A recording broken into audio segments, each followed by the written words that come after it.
Thank you, Russ. Good evening. It's great to be back in Northeast Missouri. Great to be here in this room with all of our friends here at Hannibal Days. You know, this is a great time to catch up with old friends as you go around and see folks that you have known for many, many years. And tonight, before I make some short comments, I want to talk about, just real quickly, a little special recognition for two old friends of Northeast Missouri, and quite frankly, our entire state. As was mentioned before, one of those great friends is Senator Wes Schumacher.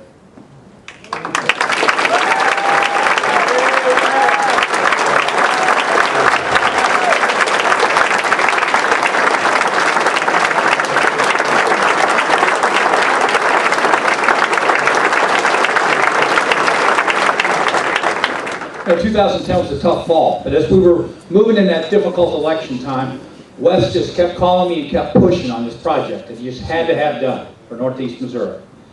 And as one of his final acts in office, Wes has left an enduring legacy for this region. A legacy that will make a real difference for farm families all the way across North Missouri. That legacy is a new grain elevator that's going to be built at Canton, Missouri.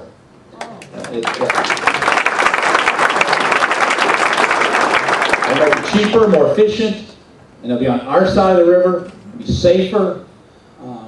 Wes and I announced that project on a warm and fall day in the sun. But I tell you, closing that deal with all the things that had to be put together to get both sides to cooperate, to get the various funding sources in line, to get the property cleaned out, folks, it couldn't be done unless you had a state senator leading the way. Wes, it's a great legacy you're leading.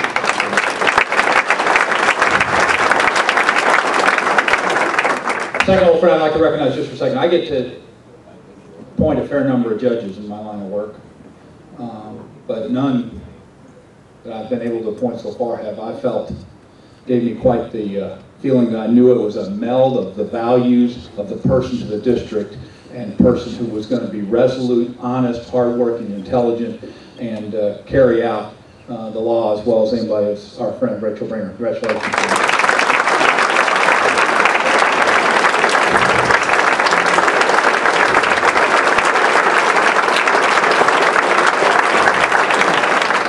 I wouldn't advise any of you to be committing any serious offenses up there. I just would warn you on that thing. I would keep it right on 70 or 55 or 35 or whatever, and anything that's serious, you'll have a long time to think about. Now, we're all here tonight because we share the same core values. You know, we believe in the value of a fair day's work for hard days, a fair day's pay for a hard day's work. If you work hard, you should get paid. We believe in public schools, not as a political position, but as a value, something we share that transcends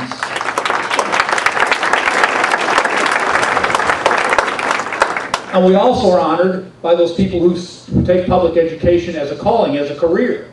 A public school teacher, a principal, others that work in those schools. You bet. We believe that every kid in our state that wants to should have the ability to earn a college degree and do so without going into a wild amount of debt.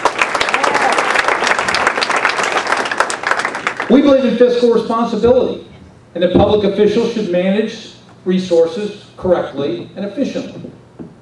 We believe that small-town rural values that mean you help your neighbors are the same as neighborhood values in the middle of our big cities.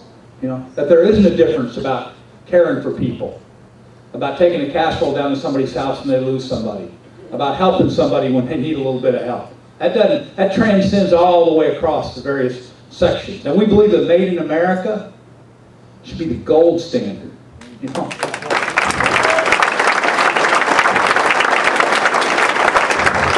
We support working families, and we believe that making things and manufacturing things and growing things is the future, in many ways, of a significant portion of our economy. We're prepared to use our hands, our brains, our minds, and our assets to lead the world. Now, these are values we all share, and they're values that we stand up for each and every day.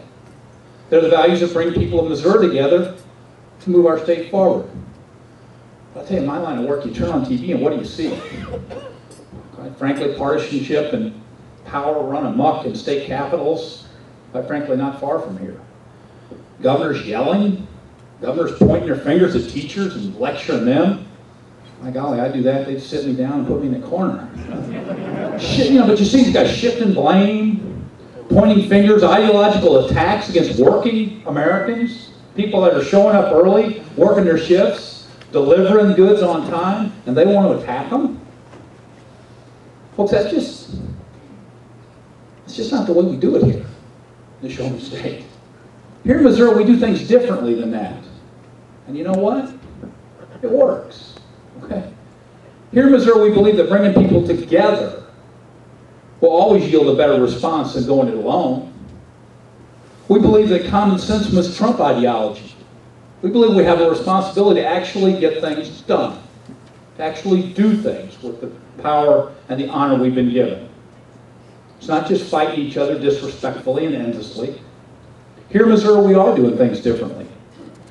Instead of treating our public school teachers like they're the enemy, we're thanking them for their service to our communities, and we're trying to recruit more of them to take that as a profession.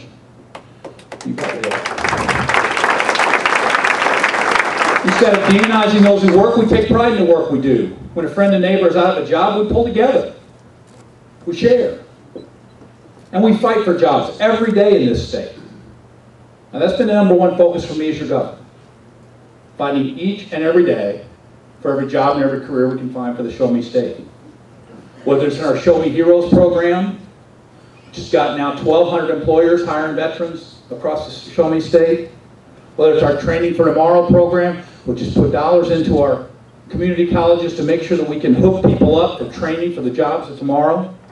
Whether it's our Caring for Missourians program that's matched up 1,300 and trained 1,300 medical professionals, doctors, dentists, phlebotomists, med techs, for jobs that exist right now, to work in our communities right here. Our Compete for Missouri, what we're moving with through the legislature this year, to tailor our training so that existing companies in Missouri that want to invest can not only invest in machines, but also invest in their workers. Because we believe in this state that a strong workforce. Right now the challenge with this economy is pretty simple. More people want jobs than the jobs are available. But long run, make no mistake, the challenge of our economy is having a trained workforce for the jobs of tomorrow. We're not going to forget that training folks, betting on human capital, is what's really going to win the economic fight in the future, okay? Just like when we put a marker down and said, first day I was in office, put my Auto Jobs Task Force together, and I said, you know, we're going to build the cars of the future right here in Show Me State. We're not going to back up, we're going to go forward. Had to call the legislature into a little added time last summer, but when we did, we got that done. And after that, Ford Motor Company signed an agreement to invest $400 million in Clay Como plant to build a product of the future.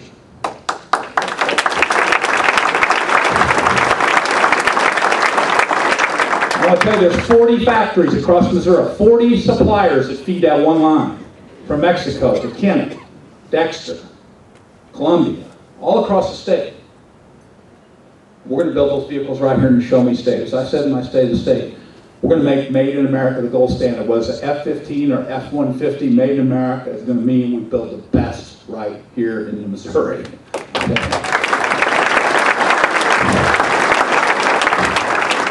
Now, as a result of doing things differently, respecting people, listening to them, trying to bring people together when we can, not giving up our values, but trying to bring people together.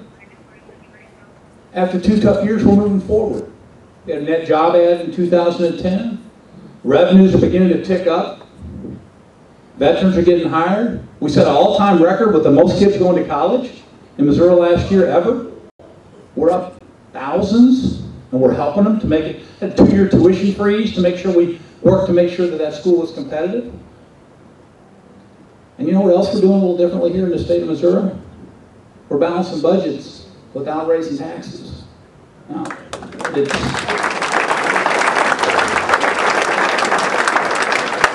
we're trying to run your government as efficiently and effectively as possible. Whether it's in the things that you can see, like lessening the size of the footprint and becoming more efficient, signing an order that says we're going to be more efficient on how we use energy in our state and saving 4% the first year, 2% the second year, saving millions.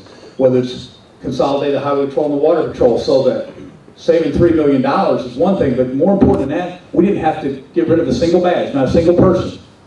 Same number of law enforcement officials out there protecting us. Things like that, time and time again, efficiently and effectively, making a difference. Now, one of the great advantages, and I'll be short, I'm going to turn it over to the senator here, but one of the great advantages of being governor is that you can be a total homer. You know, you don't have to be for any other state. The congressman and the senator, they have to go my esteemed colleagues from the Granite State or whatever they do up there. But I mean, you know, in this job, you're just for one deal, one state. I mean, Claire and Russ and everybody else is for one state, but they have to carry on these traditions. But when you look at our two side states, Illinois and Kansas, boy, we should have made a couple of three-pointers today. Kansas. Come on. Start. Focus. How about guard the wing a little bit, but anyway. On the exact same day, within a 24-hour period, Kansas withheld payments to their schools and didn't make their payment in their teachers' pension fund. On that exact same day, because we had managed our resources well, we saw diesel prices ticking up, I was able to release $10 million for our schools so that they would make sure that they could keep their bus routes going exactly the same as the rest of the school.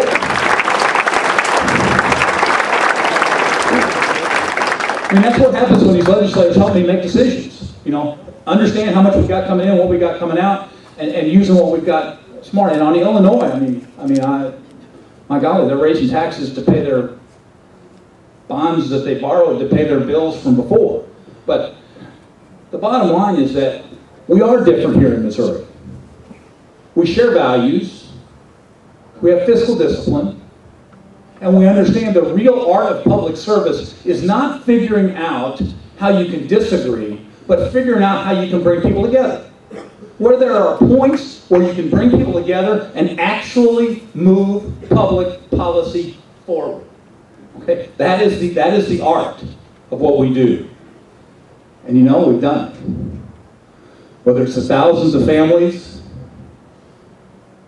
who have a kid with autism who will now have coverage in the state of Missouri, whether it's tuition freeze, whether it's the 1,300 kids that got to work in our state parks last year in our state park youth corps, whether it's the fact that year over year we're up 35% in our exports, going strong there, our expansion of our A+ program, the two-year schools, tuition free. We do things differently and we get things done. Tangible results for focused work. Now, for us as Democrats, that feels good, but 2 10s in the rearview mirror, and now we understand pretty clearly, we can see with these elections how high the stakes are. I mean, if you elect the wrong people, you get the wrong results. It's just not really that complicated. So we need to make sure as we move forward that we are continuing to elect the right people so we can continue to move forward. Not just talk about what's different, not just talk about what's wrong, not just bark, but actually move forward. And I'll tell you, if there's one person in the United States Senate that's doing that each and every day, it's our senator, our senior senator.